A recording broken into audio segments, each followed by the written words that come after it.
Hello Ninjas, Larry Kendall here with your weekly Ninja Action Tip. Do you ever feel like you're on a treadmill? That you're just trying to get to the next appointment or get to the next deadline or make it through the day?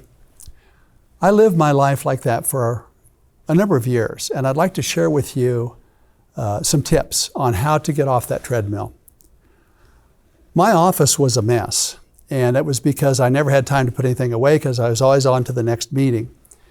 And the managers in my company gave me 2 hours of consultation with a feng shui master to clean up my office.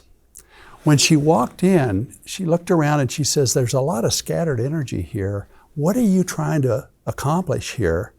And what are you focused on?" And I didn't have a good answer for her. She said, "I'm going to give you an exercise.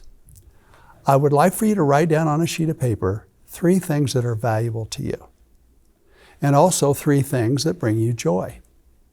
Then I'd like for you to go into this space and take everything out of here that doesn't support your values and your joys. And I'll be back." And she walked out. She came back a week later and she looked in around my office and she says, "This feels really good. I can see who you are and what you're doing here." She says, "I can tell your family's really important to you, isn't it?" Because she saw the family photos. She says, "I can tell health is important to you because there were certain signs of health and exercise."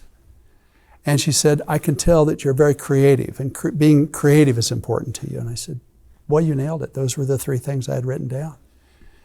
And then she walked around a little bit more and she says, "Did you know that every photo, every painting in this room is outdoors?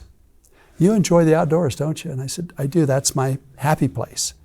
No matter what I'm doing, whether it's biking or skiing or hiking or golfing." And she said, "I noticed that all of those photos outdoors, you're either with your family and or with your friends. So obviously your family and your friends are important to you. And they bring you joy." And I said, "That's right." That day, I became very clear on what was important, why I was here. It helped me with my why. And so here would be the assignment for this week's action tip. Write down 3 things that you value. And write down 3 things that bring you joy. And then live your life according to those values and those things that bring you joy. Thanks for joining us. Have a great week.